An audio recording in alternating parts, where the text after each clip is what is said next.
당신에게 돈은 큰 것인가요? 작은 것인가요? 어떻습니까, 여러분? 스스로 한번 잘 대답해 보시길 바랍니다.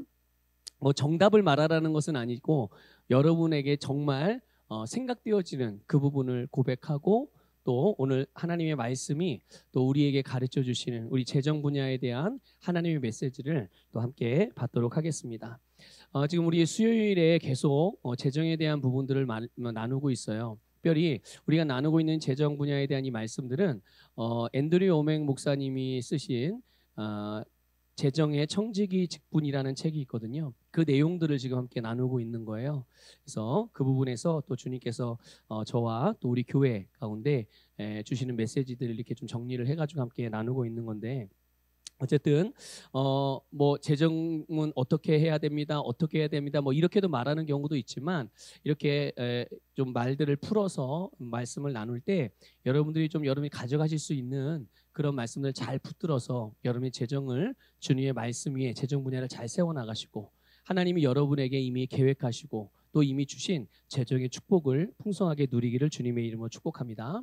자, 오늘 우리가 읽은 본문을 보게 되면 주인의 재정, 주인의 그 자산에 대해서 그것을 낭비한 불의한 청지기에 대해 예수님께서 비유로 하신 말씀입니다. 그래서 예수님은 돈에 대한 가치를 어떻게 매기실까? 돈을 어떻게 생각하실까? 물론 돈은 분명히 이 세상을 살아가는 데 있어 중요한 부분을 차지합니다. 그러나 돈 자체가 스스로 가치를 가지는 건 아니에요. 우리가 이거를 잘 이해하실 수 있어야 합니다. 돈 자체가 그 가치를 가지고 있는 것이 아니고요. 그 돈을 사용하는 사람들이 그 돈에다가 가치를 얼마만큼 매기느냐에 따라서 그 돈의 가치가 결정이 되는 거예요. 그러니까 만약에 내가 돈에 대해서 낮은 가치를 부여하면 그 돈은 정말 낮은 가치를 갖게 되는 거고요. 돈에다가 또 높은 가치를 부여하면 그 돈은 높은 가치를 갖게 되는 거예요. 그러니까 돈 자체는 사실 크게 뭐 문제될 게 없고 또 그것이 뭐 얼마큼 중요하고 안 중요하고 이런 거에 의미가 별로 없는 거죠. 그것을 사용하는 사람들이 얼마만큼 가치를 부여하느냐에 따라서 그 가치가 정해지는 거니까. 그런데 오늘 우리가 읽은 본문에 보면 예수님께서는 돈을 뭐라고 표현했냐 하면 지극히 작은 것이라고 하셨어요. 그러니까 여기서 말하는 이 지극히 작은 것은 예수님 돈에 대해서 말씀하는 거예요. 재물에 대해서. 그런데 여러분, 지극히 작은 것이라는 말은 뭐냐면, 여러분 지극히라는 말 뜻이 어떤 건지 아시죠? 지극히라는 것은 가장이라는 뜻이에요. 그러니까 예수님께서는 돈을 가장 작은 것이라고 여기신단 말이죠. 예수님은 돈을 가장 작은 것이라고 여기십니다. 이것을 잘 기억하시길 바랍니다. 혹 이렇게 말씀을 드리면 이것에 잘 동의가 안 되시는 분들도 혹시 있을 수 있어요. 아니, 돈이 얼마나 중요해. 사람 살아가는 데 있어서 돈이 얼마나 중요한데 세상에서 가장 작은 거라고 말씀을 하시다니 나는 별로 동의가 잘 안 되겠는데. 아니면 예수님의 말씀이니까 그냥 고개는 끄덕일 수 있겠지만 내 마음으로부터는, 내 깊은 곳으로부터는 글쎄 정말 그럴까?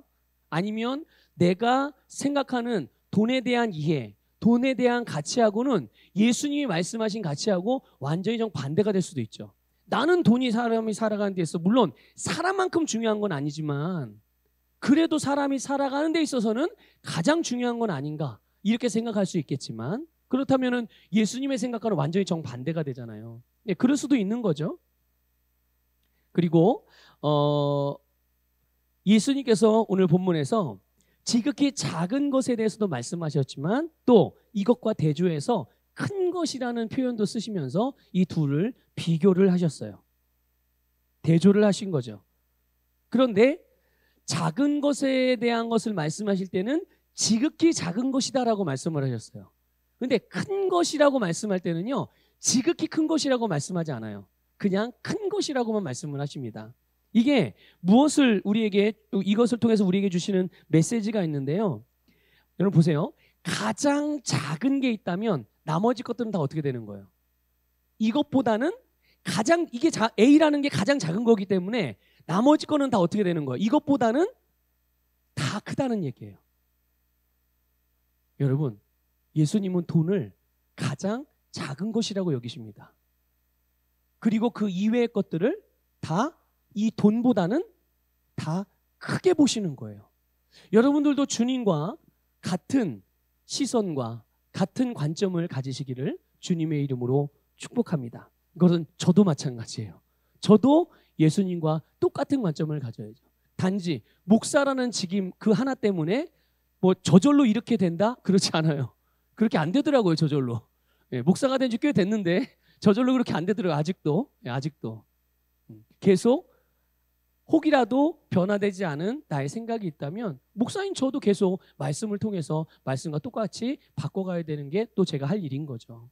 누구나에게, 모든 그리스도인들에게 동일한 어떤 그 사명인 줄 믿습니다. 자, 그런데 이렇게 가장 작은 것에 충성된 사람, 보세요. 이 가장 작은 것을 예수님은 재물이라고 말씀을 하셨고 그게 돈이라고 말씀을 드렸어요. 그런데 여러분, 이 돈, 재물은 누구의 것입니까? 우리 계속 지금 나눴었죠, 수요일 날. 이것의 원천이 누구죠? 예, 하나님의 거예요. 그래서 하나님께서 그것을 우리에게 맡겨주셨어요. 그러니까 우리는 하나님께서 보시는, 예수님께서 보시는 가장 작은 것이라고 여기시는 재물을, 하나님의 재물을 맡은 자들이죠. 그런데 이 가장 작은 것에 충성된 사람은 어떻다고 그랬어요? 그보다 큰 것들에 대해서도 어떻다고요? 충성되다. 반대로 이 가장 작은 것에 불의한 사람은 그보다 큰 것들에 대해서도 어떻게 된다고요? 불의하다. 이렇게 말씀을 하세요. 여러분, 이 예수님의 말씀을 통해서 우리는 이 재정의 문제가 우리가 믿음의 삶을 사는 데 있어서 그리스도인으로서 하나님을 신뢰하고 하나님을 의지하며 살아가는 데 있어서 가장 낮은 단계라는 것을 여러분 우리는 보게 되는 거예요. 자, 그리스도인의 삶에 있어서 재정의 문제를 다루는 것이, 재정을 하나님께 맡기는 것이 우리 믿음 생활에 있어서 몇 번째라고요? 몇 단계로 말하면 몇 단계? 1단계. 혹시 정반대로 생각하고 계셨던 분들도 계시지 않으세요, 혹시? 믿음이 큰 사람, 신앙의 연조가 많고 또 영적으로 성숙한 사람이야말로 모든 재정을 다 하나님께 맡겨서 주님을 위해 쓸 수 있는 것이고, 반면에 믿음으로 아직 영적으로 성숙하지 않은 사람들은 아직 재정을 잘 다루는 일에, 믿음으로 다루는 일에 있어서 좀 미숙할 수 있다. 우리는 이렇게 일반적으로 그렇게 생각을 한단 말이에요. 그런데 오늘 본문을 보게 되면 완전히 정반대죠. 여러분, 이것을 잘 이해할 수 있기를 바라요. 그리고 이 가치를 갖기를 주님의 이름으로 축복합니다.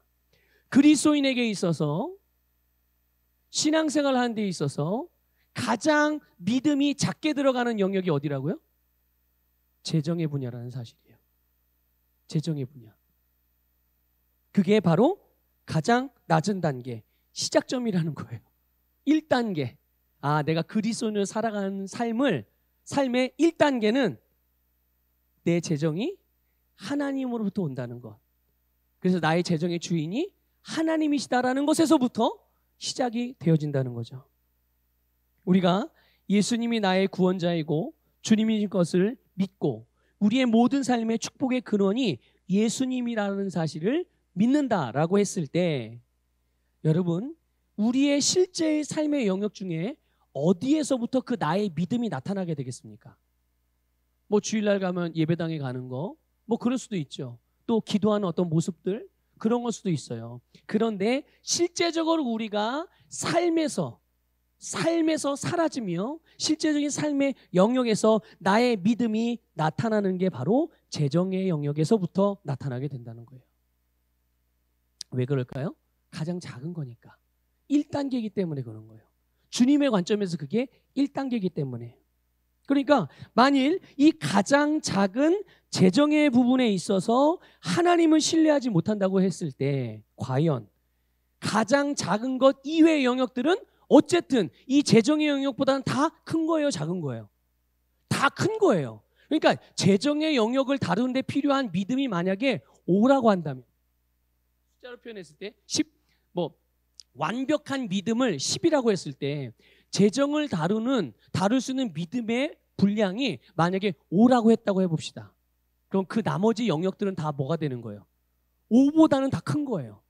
6만큼의 믿음이 필요하고 7만큼의 믿음이 필요하고 8만큼의 믿음을 발휘해야 되는 것이 바로 우리의 믿음의 영적인 삶의 그런 원리라는 것이죠. 그러니까 이 재정의 부분에 있어서 하나님을 신뢰하지 못할 때 다른 영역들, 적어도 재정의 분야보다는 다 더 큰 영역들인데 거기에서 하나님을 신뢰한다는 게 여러분 불가능한 일인 거예요. 만일 그럼에도 불구하고 혹이라도 그렇게 생각하는 분들이 계시다면 스스로 속이고 있는 거든지 아니면 자신이 뭔가에 의해서 속고 있는 거예요. 잘못 알고 있는 거죠. 그래서 여러분 그리스도인들 가운데 많은 성도들 가운데 구원에 대하여 설교하고 또 어떤 능력, 기적에 대해서 설교하고 축복과 성공에 대해서 설교하고 뭐 치유에 대해서 설교하고 이런 뭐 말씀을 설교하고 그런 설교를 듣는 것은 사람들이 좋아합니다. 성도들이. 그리고 거리낌이 별로 없어요. 그런 분야에 있어서는. 그런데 재정적인 축복을 받으십시오. 이런 말씀은 좋아하는데 즐겨 듣습니다. 그걸 누가 마음에 걸리는 사람들은 거의 없을 거예요. 그런데 그 재정의 축복을 받는 원리라든지 그 하나님께서 원하시는 재정의 사용처, 우리가 지금 몇 번 반복해서 계속 말씀드리고 있는 우리의 재정의 주인이 하나님이다. 우리의 모든 근원이 하나님이다 라는 이런 종류의 이런 실제적인 재정의 영역에 대하여 설교하고 가르치는 일에 대해서는 여러분 불편해하는 경우들이 많이 있어요. 아예 이 주제는 언급하지 않는 것을 좋게 여기는 사람들이 있어요. 근데 이런 부분을 설교를 한다든지 이런 부분을 배운다든지 공부한다든지 그러면은 저 교회는 돈을 좋아하는 교회야. 저 목사님은 돈 설교를 그렇게 많이 해. 이렇게 이상하게 왜곡해서 듣게 되는 경우가 있죠. 또 그렇게 생각하고. 그런데 여러분 보세요. 이런 신앙생활의 모습은 주님께서 원하시는 바가 아닙니다. 균형 잡힌 신앙생활의 모습이 아닌 거예요. 예수님께서 여러 가지 비유들을 들으시고 여러 가지 모습으로 교훈을 주셨어요. 그 가운데 재정의 분야에 대한 그런 가르침이 생각보다 많다는 것을 우리는 아셔야 해요. 재정적인 분야에 대해서 생각보다 많습니다. 주님의 가르침 가운데. 무엇보다도 재정을 다루는 우리의 중심을 가장 중요하게 가르쳐 주신 거예요. 우리가 잘 아는 영생을 얻기 위해서 예수님을 찾아왔던 부자 관원이 있어요. 보면 그게 이제 누가복음 18장 18절 이하에 나오는 내용이거든요. 거기 보면 이 부자 관원이 예수님께 와서 선한 선생님이여 내가 무엇을 하여야 영생을 얻으리까 이렇게 예수님에게 말해요. 예수님께서는 그런데 이 부자 관원의 젊은 부자 관리의 그 마음을 아셨어요. 그 마음의 중심이 바르지 않다는 것을 아셨죠. 그래서 예수님은 이 부자 청년 성경의 기록을 보면 하나님께서 그를 사랑하셨다고 되어 있어요. 예수님께서 그를 사랑하셨다고 기록하고 있어요. 그러니까 예수님께서 그를 사랑하셨기 때문에 그의 중심, 그의 마음이 바르게 될 수 있도록 그 중심이 진정으로 하나님을 신뢰하고 예수 그리스도를 믿을 수 있도록 도우셨습니다. 예수님께서 어떻게 도왔습니까? 어떻게 도왔어요? 이렇게 도우셨어요. 내게 아직도 한 가지 부족한 것이 있으니 내게 있는 것을 다 팔아 가난한 자들에게 나눠주라. 그리하면 하늘에서 내게 부어가 있으리라. 그리고 와서 나를 따르라. 이게 이 부자 관원을 도우셨던 예수님의 섬김입니다. 그를 사랑하신 예수님께서 그를 도우신 섬김의 방식이었어요. 그가 얻기 원했던 영생을 얻을 수 있는 비결이었죠. 자, 그런데 한번 가만히 생각해 보세요, 여러분. 예수님의 이 가르침이 진짜 이 청년을 돕는 도움이라고 여러분 여겨지시나요? 제가 이렇게 만약 우리 장로님에게 장로님이 더 하나님의 복을 얻고 또 우리 장로님이 영적으로도 아름다운 삶을 살시길 원하신다면 우리 장로님 거 다 팔아가지고 가난한 자에게 주십시오. 그리고 우리 같이, 저하고 같이 우리 정말 주님의 일을 위해서 한번 생명 걸어봅시다. 제가 우리 장로님을 진정으로 돕기 위해서 지금보다 훨씬 더 나은 다음 단계의 삶을 위해서 장로님의 재정을 어떻게 사용할지에 대해서 구체적으로 제가 말씀을 드린 거예요. 이것이 제가 만약에 이렇게 말씀을 드리면, 지금 제가 이제 설교 시간이니까 단적으로 장로님을 예를 들었지만, 여러분 각자에게 제가 여러분 우리 성도님의, 집사님의, 권사님의, 장로님의, 목사님의 재정을 이렇게 사용을 하시고 주님을 위해서 헌신해 보십시오 라고 도움을 드린다면, 그거를 정말로 순전하게 나의 진보와 나의 발전과 하나님이 주신 축복을 위한 그런 가르침과 인도와 도움과 섬김으로 받아들이실 수 있으시겠냐는 거예요. 뭐 우리 서부교회 성도님 중에는 저희 목사님이, 젊은 목사님이 돈을 너무 밝히시는구나, 이렇게 받아들이실 분은 없으리라 생각이 돼요.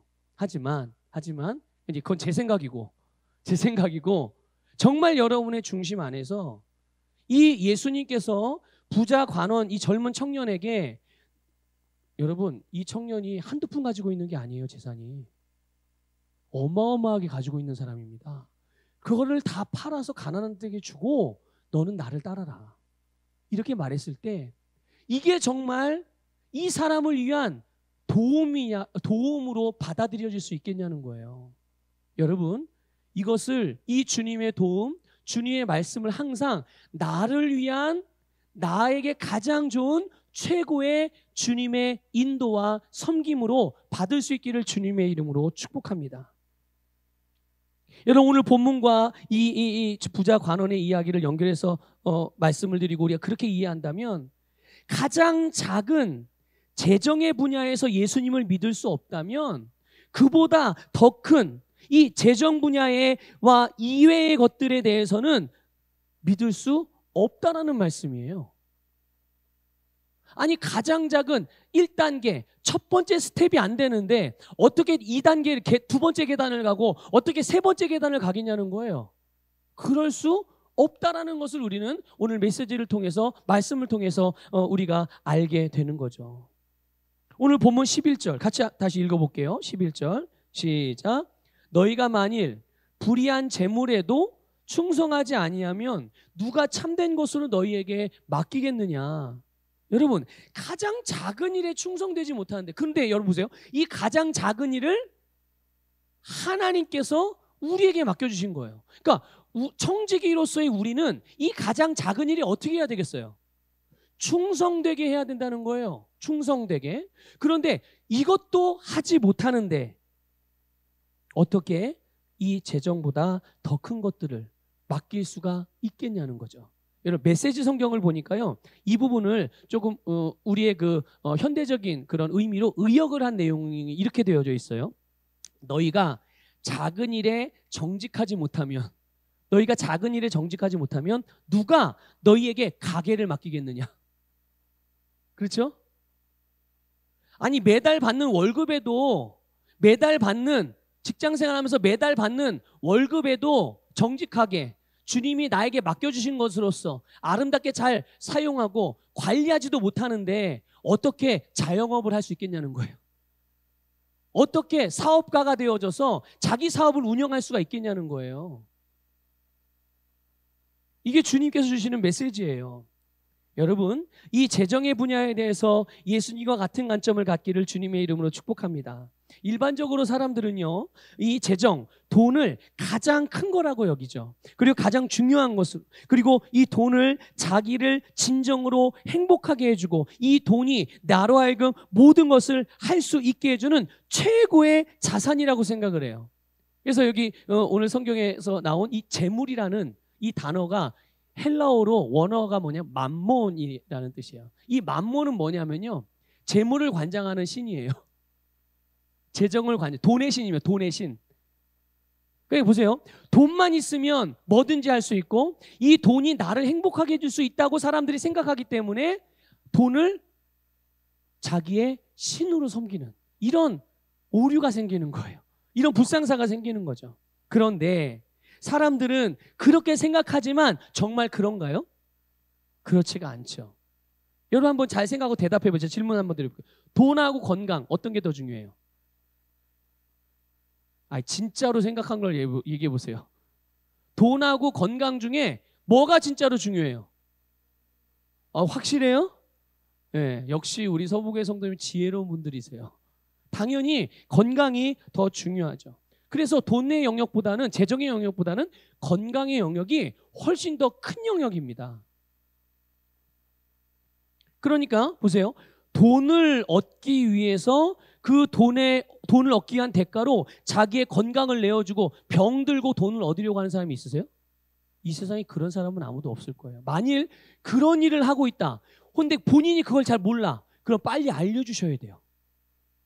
여러분 가족 중에 여러분 사랑하는 이웃들 가운데 친구나 동료들 가운데 자기의 생각으로는 건강을 얻기 위해서 돈을 벌려 하고 그런데 실제로 자기의 건강을 다 빼앗기고 돈을 얻는 일에 자기 건강을 대가로 지불하고 있다면 이건 거꾸로 된 거예요.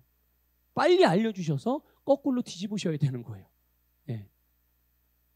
여러분 건강을 얻기 위해서 돈을 지불하는 경우는 있어도 돈을 얻으려고 건강을 내어주는 사람은 이 세상에 아무도 없어요. 또 마찬가지로 가정의 화목, 가정의 행복을 위해서 돈을 사용하는 경우가 있죠. 하지만 돈을 얻기 위해서 가정의 행복과 가정의 화목을 대가로 주고 가정은 불행하게 되어지고 불화하게 되어지면서 돈을 얻는 그런 어리석은 사람도 당연히 없습니다. 복음으로 영혼을 얻기 위해서 비용이 든다면 그것을 돈으로 지불할 수는 있어도 돈을 얻기 위해서 구원이나 영생을 포기하거나 죽어가는 영혼들을 멸망하고 있는 영혼들을 나몰라라 하지 않는다는 거죠. 우리의 삶에서 재정의 위치, 그 가치에 대하여 예수님께서 말씀하신 지극히 작은 것이라고 하신 말씀이 맞는 말씀이에요. 그렇지 않습니까, 여러분? 여러분 만약에 여러분이 어떤 것에 대해서도 충분한 대가를 지불할 수 있는 재정의 능력이 있다고 예를 들어볼게요. 그러면 여러분 만일 나에게 남은 이 세상에서의 삶이 1년밖에 안 남았는데 너의 모든 재산을 주면 너의 수명을 10년 연장해 주겠다. 물론 그런 일은 없어요. 근데 예를 드는 거예요. 그러면 여러분이 가지고 있는 모든 재정을 다 어떻게 하실 거예요? 아니 필요 없어요. 저는 그냥 1년만 살아도 이 재물을 내가 다 가지고 있을래요? 라고 하겠어요? 아니면 아니 다 주더라도 나는 우리 가족도 사랑하는 가족들과 10년 더 살겠습니다. 1번을 택하겠어요? 2번을 택하겠어요? 네, 당연히 2번을 택해야죠. 그게 너무나도 마땅한 거 아니겠습니까? 그러니까 여러분 한번 가만히 생각해 보세요. 여러분의 삶에서 돈의 가치가 과연 몇 번째인가? 그런데 그런 실제와 그런 진리와 그리고 우리가 정말 이 현실의 삶에서 살아가면서 그냥 나도 모르는 사이에 갖게 된 이 재정에 대한 가치가 얼마나 괴리감이 있는지 한번 생각해 보세요. 진짜는 이 재정의 가치는 사실 지극히 작은 게 맞는데 내가 부여한 가치는 지극히 작은 게 아니라 지극히 높은 것, 가장 큰 것으로 가치를 매겨버리면 예수님께서 말씀하시는 말씀과 주님의 인도를 온전하게 받을 수가 없는 거예요.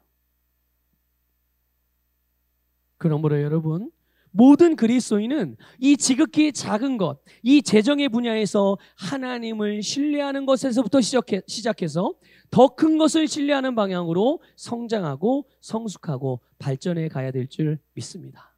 자, 여러분의 재정의 주인은 누구십니까? 네, 당연히 주님이십니다. 하나님께서 우리의 재정의 공급자이시고 주님이심을 믿으시기를 축복합니다. 주님을 믿으면, 다시 말씀드릴게요. 주님을 믿으면 우리의 재정을 주님께 맡길 수 있어요. 우리의 재정을 주님께 맡긴다는 의미가 뭘까요? 여러분 그리스도인들에게 물어보면 대부분 아마 저는 나의 재정의 분야를 모두 다 주님께 맡깁니다라고 고백하지 않을 사람은 없을 겁니다. 그러면 나의 재정의 주인이 주님이시고 나의 모든 공급원이 바로 주님이시라는 것을 분명히 믿는다면 주님께 모든 걸 맡긴단 말이죠. 그 주님께 맡긴다는 게 뭔가? 누가복음 6장 38절을 보면 이렇게 되어져 있습니다. 같이 읽어볼게요. 시작.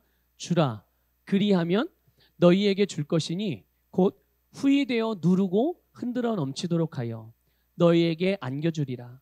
너희가 헤아리는 그 헤아림으로 너희도 헤아림을 도로 받을 것이니라. 아멘.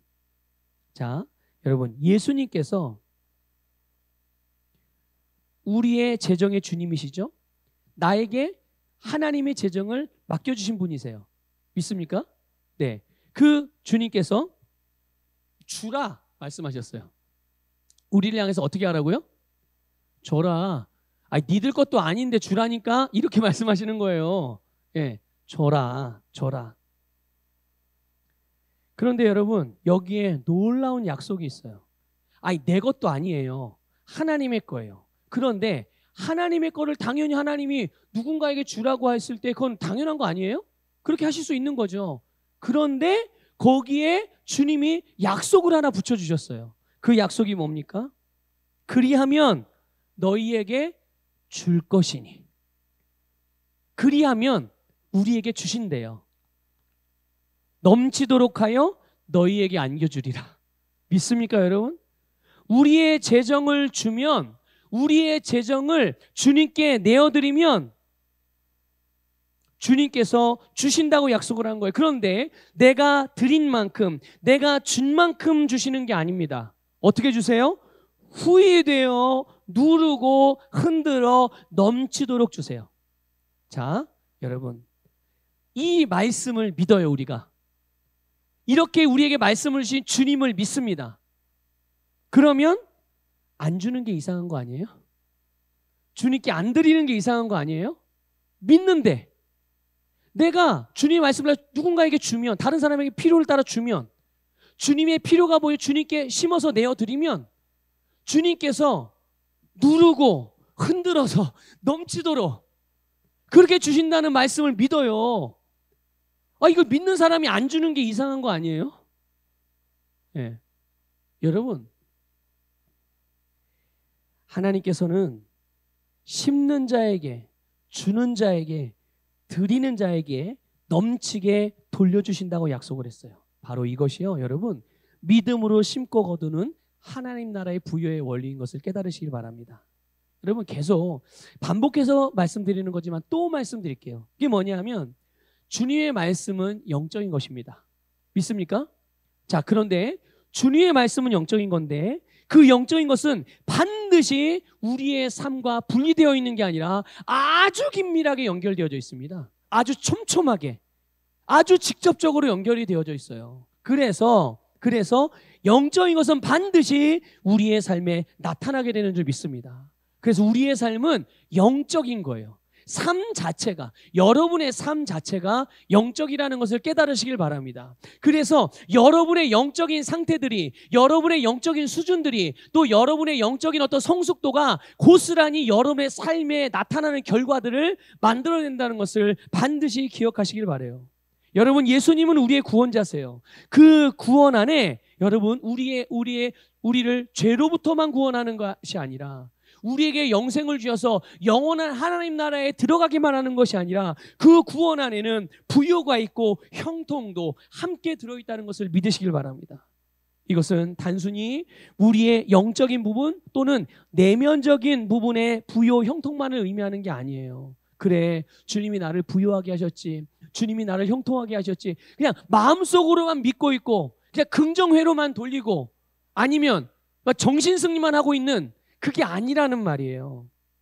우리의 영 안에 주신 부요와 형통은 반드시 우리의 물질적인 필요의 공급으로 나타나게 해주신다는 것을 깨달으시길 바랍니다. 우리 안에만 머물러 있는 것이 아니라 이것이 우리의 삶에 드러나고 나타나고 실제적인 필요의 사용으로 하나님께서 우리에게 역사하신다는 것을 깨달으시길 축복합니다. 그렇기 때문에 우리는 주님의 말씀을 다 영적인 것으로만 해석한, 물리적인 우리가 사는 이 세상에서 재정은 필요 없다. 이것은 뭐 중요한 게, 물론 중요한 건 아니죠. 가장 중요한 건 아니죠. 그러면서 재정이 필요 없다고 말하는 그런 사람들도 있단 말이죠. 여러분 주변에 그렇게 말하는 사람들이 있다면 그런 말은 절대로 귀담아 듣지 마십시오. 여러분, 그런 신앙은 성경적인 신앙이 아니에요. 성경적으로 균형 잡힌 신앙이 아닙니다. 기울어져 있는 신앙인 거예요. 그건 건강한 신앙이 아니거든요. 그래서 그런 사람들은 신앙생활을 뜬구름 잡는 신앙생활을 한단 말이에요. 세상과 하나님의 것은 영적인 구분되어져 있어서, 그래서 그냥 구름 위로 날아다니는 것만, 그래서 뭔가 영적으로 뭔가 느끼는 것만, 신비한 것만 찾아다닌다는 거죠. 그래서 그들의 삶의 변화가 뭐가 있냐는 거예요. 그래서 그들의 인생 가운데 어떤 변화와 성장과 하나님의 원하시고 뜻하시는 계획들이 얼마나 이루어지고 있냐는 거예요. 그 열매를 통해서 그 사람이 어떠한 사람인 것을 우리가 알 수 있거든요. 우리 서부교회 성도님들은 하나님의 말씀의 원리가 무엇인지 정확하게 배우셔서 우리가 그냥 단순히 보이지 않고 내면적이고 그렇게 신비한 영역 속에서만 머물고 있는 것이, 우리 그러려면 이 세상에 그냥 우리가 이게 직장도 다닐 필요 없어요. 학생들 학교 다닐 필요도 없어요. 그냥 산에 들어가서 수도원 생활해야 되는 거예요. 속세야 연을 끊고. 근데 요즘에는 이 사찰들이 도시로 들어와요. 그렇죠? 원래 이게 그 사찰들은 속세와 연을 끊고 그 돌을 닦아야 되는 거 아니에요? 근데 이 도시에 들어와 가지고 속세 안에서 그렇게 하는 걸 보면서 참 희한하다. 교리가 바뀌었나? 네, 그런 생각을 하게 돼요. 그런데 여러분, 기독교는 어떻습니까? 세상과 분리되어 있습니까? 아니요. 예수님께서 하늘의 영역에서 어디로 오셨어요? 인간의 세상으로 오셨어요. 왜 그렇습니까? 그들을 구원하기 위해서요. 그리고 하나님의 영적인 창조 원리든 다스리는 원리든 영적인 영역들이 반드시 이 세상의 물리적인 영역으로 반영이 되기 때문에 그런 거예요. 나타나게 되기 때문에. 그래서 우리의 신앙생활도 그런 원리를 따라 나타나게 된다는 것을 아셔서 여러분의 삶에 정말 분명하고 확실한 증거로서의 아름다운 변화들이 일어나기를 주님의 이름으로 축복합니다. 다시 여러분, 부자 관원을 다시 한번 생각해 보세요. 예수님을 찾아던 부자 관원. 지극히 작은 돈에 대해서는 하나님을 신뢰하지 못해요. 이 부자 관원은. 지극히 작은 게 뭐라고 그랬죠? 돈, 재물에 대해서는 하나님을 신뢰하지 못합니다. 부자 관원이요. 그러고 나서는 예수님이 와서 구하는 게 뭐예요? 예수님께 와서 뭘 구했죠? 영생을 얻고 싶어 한 거예요. 여러분, 가장 작은 것과 가장 작은 것도 신뢰하지 못하는데 가장 큰 것을 영생이 가장 큰 거잖아요. 그렇죠? 가장 큰 영생을 얻기를 원하는 거예요. 맞는 말이에요? 맞지 않는 말인 거예요? 네. 될 수 있는 일이에요? 될 수 없는 일이에요? 이런 거야말로 될 수 없는 일이에요. 우리가 예수 안에서 모든 것을 할 수 있지만 이런 거는 할 수 없는 거예요, 여러분. 그러니까 지극히 작은 돈에 대해서 하나님을 신뢰하지 못하면서 그보다 큰 영적인 것에 대해서 신뢰한다는 건 사실은 불가능한 일이에요. 누가복음 18장 18절에서 이 부자 관원이요, 예수님을 선한 선생님 이렇게 불렀어요. 여러분, 예수님은 선한 선생님 그 이상이라는 것을 믿으시길 바랍니다. 예수님은 여러분 주님이세요. 예수님은 주님이십니다. 마가복음 10장 20절에 보면 부자 관원은 그 다음에 이게 예수님을 선한 선생님이라고 부르니까 하나님 외에는 선하신 분이 없다, 예수님 이렇게 말씀하셨어요. 그리고 나서 이 부자 관원은 예수님을 또 부릅니다. 이번에는 선한 자를 빼요. 그래서 뭐라고 불러요? 선생님 이렇게 불러요. 그냥 선생님. 여전히 이 부자 관원은 예수님이 주님이 안 되고 있는 거예요. 예수님이 어떤 분입니까? 예수님은 길이요, 진리요, 생명이십니다. 그리고 육신으로 오신 하나님이시죠. 하나님의 아들이시며 우리를 구원하는 그리스도이십니다. 그런데 이 부자 관원은 이것을 믿지를 않는 거예요. 믿지를 않는 거예요. 이 부자 간원은 예수님이 자기가 원하는 것을 주실 수 있는 분이라는 것을 알았어요. 이 부자가 뭘 원했죠? 이 부자 간원이? 젊은 간원이 영생을 원했어요. 그러니까 예수님이 자기의 영생을 주실 수 있는 분이라는 것은, 자기가 필요로 하는 것을 줄 수 있는 분이라는 것까지는 이 부자 간원이 알았어요. 그러나 예수님을 자기의 주님으로는 믿지 않았던 거예요. 자기의 주님으로는 믿지 않았어요. 그러니까 보세요. 겉으로 볼 때 이렇게 대단한 모든 율법의 계명을 다 지키고 가진 것도 많아요. 사람들에게 좋은 평판을 얻는 관원이에요.